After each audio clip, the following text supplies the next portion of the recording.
اس لیے کہ ہمارے ذہن میں اسلام کا تصور مذہب کا ہے، دین کا ہے ہی نہیں۔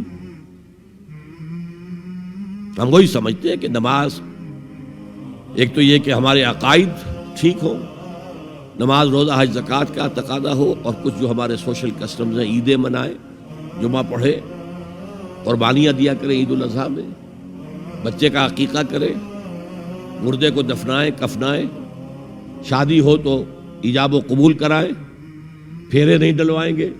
بھئی یہ ہمارا دین ہے، ہمارا مذہب ہے۔ مذہب دین نہیں ہے، یہ دین کا تصور ہی نہیں۔ ہم اتنے خوگر ہو گئے محکومیت کے کہ دین کی اقامت کا تصور، دین کو غالب کرنے کا تصور ہمارے ذہنوں سے نکل گیا،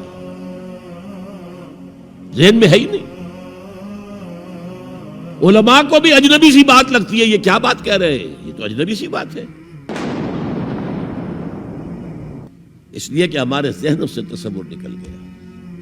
پہلے مسلمان بادشاہ تھے، ملوکیت تھی، وہ اسلام تو نہیں تھا۔ اسلامی نظام تو خلافت راشدہ کا تھا، ابو بکر اور عمر اور عثمان اور علی اور حضرت حسن کو میں مزید شامل کرتا ہوں۔ تب 30 برس بنتے ہیں جو حضور نے فرمایا تھا کہ یہ 30 برس خلافت رہے گی۔ بعد میں تو ملوکیت آ گئی، یہ بنو امیہ کے بادشاہ تھے، چاہے خلفاء اپنے آپ کو کہلوائیں۔ بنو عباس تو بڑے بادشاہ تھے، شہنشاہ تھے، بڑے محل بنائے تھے، اور یہی حال پھر جن کو ہم کہہ دیتے ہیں عثمانی خلفاء، یعنی ترک بادشاہ اور شہنشاہ، ان کا بھی حال یہی تھا۔ اسلام کہاں؟ اس کے بعد آ گئے انگریز۔ انگریز نے کہا قانون ہمارا ہوگا، کرمنل لا ہمارا ہوگا، CRPC ہماری ہوگی، سول لا ہمارا ہوگا، نظام ہمارا ہوگا۔ ہاں نماز پڑھ سکتے ہو، روزہ رکھ سکتے ہو، ہمیں کوئی تمہارے مذہب سے کوئی دشمنی نہیں، بلکہ انگریز نے تو بڑی رعایت کی تھی۔ اس نے کہا تھا تم اپنے فیملی لاز بھی اپنی مرضی سے جیسے چاہو طے کرو۔ آج مسلمان ممالک میں سے بھی اکثر نے اپنے فیملی لاز چھوڑ کر یورپ کے فیملی لاز اختیار کر لیے، اور پہلی مرتبہ یہ کام کیا تھا اتاترک نے، اور یورپ کے اخبارات نے پھر تنزیہ لکھا تھا کہ یہ عجیب قوم ہے، کہتی ہے کہ بہترین قانون ہمارے پاس ہے، اور حال یہ ہے کہ فیملی لاز بھی ہم سے مانگ رہے ہیں، رومن لا سے اخذ کر رہے ہیں فیملی لاز، یہ ان کا حال ہے، کہتے ہیں بہترین قانون ہمارے پاس۔ تو انگریز کے آنے کے بعد اب ہمارا علماء کا قال اللہ و قال رسول یا مدرسہ چلا لیں۔ بہرحال انہوں نے بڑی خدمتیں کی ہیں، اگر یہ نہ ہوتا تو شاید ہمارے ہاں مساجدیں آباد ہی نہ ہوتی۔ کم سے کم علماء نے وہ پوزیشنیں جو ہیں وہ پر کی ہیں، ایک ڈھانچہ جو ہے وہ برقرار رکھا ہے، اس میں کوئی شک نہیں، ان کی خدمات ہے۔ لیکن انگریز نے تو جو بھی تھا صرف اتنی آزادی دی تھی، اسی کو ہم ذہناً ریکنسائل کر چکے ہیں، بس اسلام یہی ہے نہیں۔ اور آج میں آپ کو بتا دوں،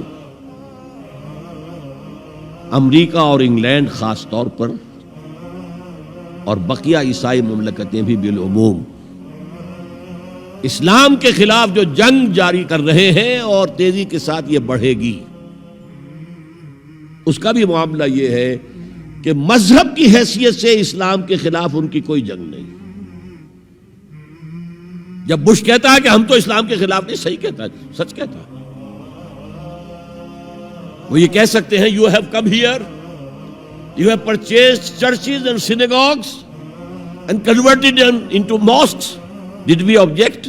تم یہاں آئے، تم نے چرچ خرید کے مسجد بنا لی، سینیگوگ یہودیوں کا خریدا اور مسجد بنا لی، ہم نے کبھی روکا تمہیں؟ تم نمازیں پڑھتے ہو، ہم نے روکا؟ روزے رکھتے ہو، ہم نے روکا؟ بلکہ رمضان میں وائٹ ہاؤس میں ایک افطاری بھی دے دیتے ہیں تمہیں، سیریمونیل۔ تمہاری عید ہے، بقرہ عید ہے، ہم کو کمیموریٹو سٹیمپس جاری کر دیتے ہیں، یہ عید کا جو ہے ڈاک کا ٹکٹ ہے اور یہ بقرہ عید کا ہے۔ تو مذہب سے تو ہمیں کوئی اعتراض نہیں، لیکن اسلام کا سیاسی، معاشی اور سماجی نظام nothing doing, we will not bear it، نظام ہمارا ہوگا۔ اور سمجھ لیجئے یہ تاریخ نے پورا سرکل ایک گھیرا پورا کر لیا ہے۔ وہ جو مولانا حالی نے کہا تھا، اے خاصہ خاصان رسول وقت دعا ہے، امت پہ تیری آ کے عجب وقت پڑا ہے۔ وہ دین جو بڑی شان سے نکلا تھا وطن سے پردیس میں، وہ آج غریب الغربا ہے۔ کس شان سے نکلا تھا اسلام، اور آج بالکل ریورس ہو گیا معاملہ۔ اسلام نے یہ کہا تھا اسلام لے آؤ، ہمارے برابر کے بھائی ہو جاؤ گے۔ ہم یہ بھی نہیں کہیں گے ہم پرانے مسلمان ہیں، سینئر مسلمان ہیں، ہمارے حقوق زیادہ ہیں، تم نیو کمرز ہو، نو مسلم ہو، تمہارے حقوق نہیں، بالکل برابر۔ یہ نہیں تو اسلام کی بالادستی قبول کرو، چھوٹے ہو کر رہو، ہاتھ سے جزیہ پیش کرو، یؤتُ الجزیۃ عن یدٍ وہم صاغرون، پھر تم یہودی رہو مذہب کے طور پر، نظام ہمارا ہوگا دین حق کا، وہ غالب ہم نے کرنا ہے۔ محمد الرسول اللہ بھیجے گئے دین کو غالب کرنے کے لیے۔ ہمارے اندر طاقت نہ ہو تو کیا کریں، مجبور ہیں، لیکن طاقت ہو اور پھر دین کو غالب نہ کریں تو ہم تو غدار ہیں اللہ کے۔ لہذا کیا کہتے تھے، ایمان لے آؤ برابر کے ہو جاؤ گے، نہیں تو رہو تم عیسائی رہو، یہودی رہو، مجوسی رہو۔ ابھی شروع میں ان تین سے ہی معاملہ تھا نا، لیکن اسلام کی بالادستی نظام ہمارا ہوگا، باقی تم نیچے رہو، اور اگر یہ بھی منظور نہیں تو آؤ تلوار ہمارے اور تمہارے درمیان فیصلہ کرے گی۔ یہی بات تھی کہ نہیں؟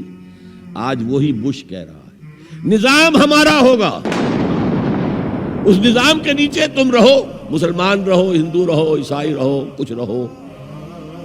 یہ بالکل برعکس کیفیت ہو گئی اس کی۔ تو آج کا مسلمان جو ہے ان چیزوں سے اس لیے ذہناً غافل ہے کہ حضور کی اتنی تاکیدی حدیث، انی آمرکم بخمس اللہ امرنی بہن بالجماعت والسمع والطاعت والہجرت والجہاد فی سبیل اللہ، کبھی ممبر سے نہ سنائی گئی نہ کبھی سنی گئی، اس لیے کہ یہ اس عمل کا نام ہے جو دین کو قائم کرنے کے لیے ہوگا۔